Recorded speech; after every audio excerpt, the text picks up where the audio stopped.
Guys, welcome back to YouTube channel. So ngayon guys ay pauwi na po kami sa work kasi tinatamad ko, parang ayoko nang gumalaw.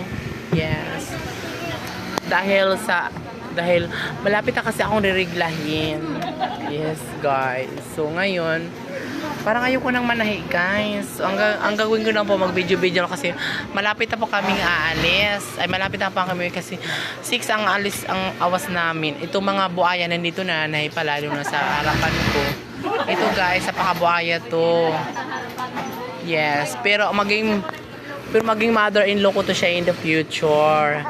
Hindi ko alam kung bakit, pero kami lang daw nakakaalam. So, ngayon, nandito lang ako, video-video sa kanila. Bilisan nyo dyan, ha? Yan. Ay!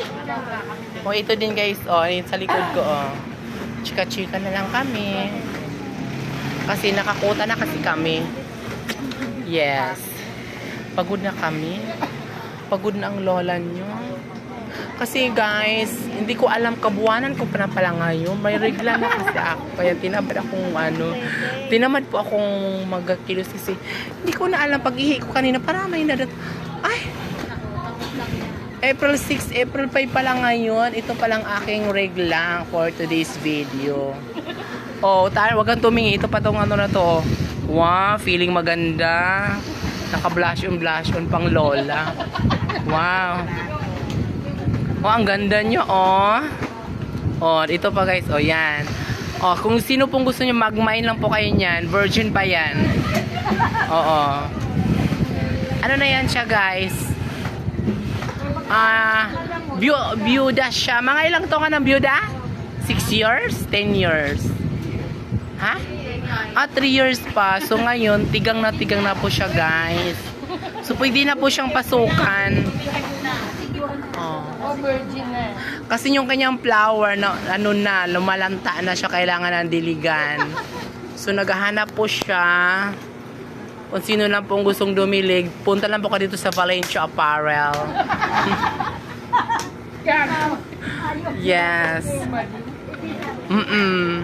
Kumbaga, nangailangan niya ng bubuyog kasi yung kanyang sunflower malapit ang malanta. So ngayon guys, punta lang po kayo dito mag-mine. At ayun pa guys, may isa pa doon, oh. Puro mga kasama ko dito, puro mga matanda guys. Walang fresh. Tingin na, say hi. Ito pa, oh guys. Oh, naku. Pa-expire na din. Oo. Parang ako lang yata ito ang fresh. Oo, kayo na. Fresh naman ako. Oh, guys, ito pa. Nung naghagis ang kalangitan ng boobs, nasalo niya lahat. Tingnan. Wow! Oh, di ba? Naku guys, kung alam mo lang suso niyan, ang laki-laki. Oh, di ba? Kasi itong mga kasamahan ko, mga babae, tulog. Nung naghagisan ng suso, siya lang po ang gising. Sinalo niya lahat. Ayan, oh. Ang laki ng boobs niya. Yan, tinawag na buhaya. Ang tawag niyan, gay, ay biyaya galing sa langit.